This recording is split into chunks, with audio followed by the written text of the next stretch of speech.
All right, so I've seen a little bit of discussion from people kind of talking about like, oh, what is this new white cube that dropped on Fate Grand Order? I mean, there's a lot of memes about it for obvious reasons. I mean, I'm not gonna say it right now because I like having my YouTube channel being a nice functional thing that exists on the platform. But you guys know what the meme is about the white cube. Okay, I don't think I need to say it, but a lot of people are like, okay, yeah, sure, funny meme, but what does it actually do? And so we're going to kind of talk about that in today's video. If you have not already, I do daily FGO videos, and if you enjoy my content, you find it helpful, make sure you leave a like on the video and you subscribe to the channel. It greatly helps me out a lot. If you want to go that extra mile and really support the channel as well in a free way, you can click those links down in the description down below, because I'm affiliated with LD Emulator and Loot Cakes by all memes. You could say that your boy is affiliated. And no, you will not get your account deleted if you use LD Emulator. FGO is actually pretty nice about people being on emulators, so that's pretty good.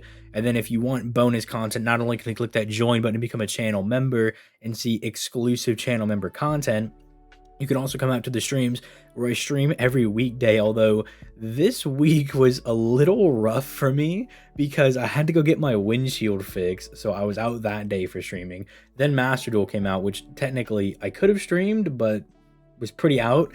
And then Thursday we streamed Master Duel, and then Friday I didn't stream because I think this video is going up on Saturday. It should be going up on Saturday, but Swag Kage is hosting a Yu-Gi-Oh tournament, and I'm participating in that, so I kind of took the day off of streaming on Friday to kind of get some practice in and finish building my deck. So hopefully, I don't know, you might see your boy top in that tournament, hopefully, or I just lose all my matches and I just get absolutely embarrassed. But yeah, bonus content over there on the Twitch if you guys are interested in that. But let's go ahead and talk about what the pure prism is, and we're kind of just going to talk about this part 3 thing, because if you guys don't know, FGO kind of just keeps rolling out these quality of life things over here on, well, I would say the JP version of the game, but it will eventually come to the NA version as well.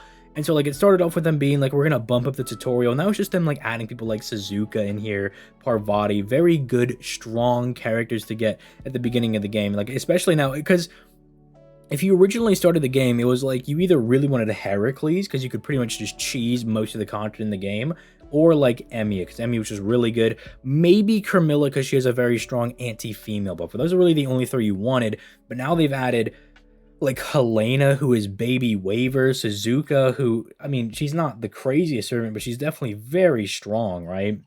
And then same thing for someone like Parvati. Parvati's like one of the best quick loopers in the game. So like they've been doing little like bits and pieces here as the game has been going on, like, little animation skips as well. But this, I think, is actually a very strong one. So first and foremost, I guess the easiest thing to talk about is they're actually giving people free access to some of these events, right? Which gives me a little bit of hope for things like, say, the Seraph event that we had a while ago, where they were kind of testing out bringing back some of these free-to-play servants. They brought the Seraph event back, but in kind of like a shorter manner. So you could only get NP1 BB, and they did the same thing for Archer Altera, so you could only get them at NP1, but you could still get them, and it was like in a very short, condensed version of the event. There was no farming, you literally just played the story, and that was it. It gives me hope that they'll probably bring those back, and maybe just make them permanent for new players, so that everybody can at least get one copy of those servants. Because they're doing with the Prison Tower event, which you might not think very much of the Prison Tower event, but you do get a pretty decent amount of tickets for completing the entirety of the event, and it's truly not all that hard. It's definitely like one of those early game events that's very easy to blitz through with modern servants. So essentially you could just look at this as like, oh man, this is just a very easy way for players to get a couple or like a handful of different tickets. And I kind of just like the implications of where it's going. I'm really hoping that maybe it leads to things like, like I was saying, the BB, and like maybe other like free-to-play quests where you can actually get like a free-to-play servant. Those become kind of permanent for new players, so they can at least snag an NP1 copy. Because even characters like, say, Ruler Da Vinci, who, even if you have her at NP1, sure, she's not going to do as much damage, but you can still get a lot out of her for the support aspect of things. And even someone like Ryder Kentoki, even though he's, very good at NP5, a new player can definitely make use of a spamming quick servant, even at NP1 with a 50% battery. Like, that stuff is still going to be very good for people. But let's go ahead and talk about the white cube over here, which I actually think is just insanely good, because we all go through just having no resources in the game, and this is like what it does. All this right here, it gives you access to any materials that you need. I mean, you can get like up to 100 of each item, right? Which is absolutely insane, right? Like, it's dummy insane that you can kind of exchange these for materials that you might need. Now, they can get a little costly with 3 for some of the gold rarities and 2 for these, but just like if they hand these out with any regularity, like if they don't just kind of like keep them locked behind like paywalls or something, this can help a lot of players out because even my JP account, I've been playing for about a year, but I still don't have like tons of resources, right? Because you still find yourself kind of like lacking on resources in that like first year of the game because you're really trying to grind and just level as much of your characters up as possible. So you can't really stock up on resources because you're always using them. You're using QP, you're using, your dust, your monuments, your statues, everything's getting used. Your gems, your cookies, they're all getting burned because you just don't have time to conserve because the main drive is to just get your account up to snuff basically.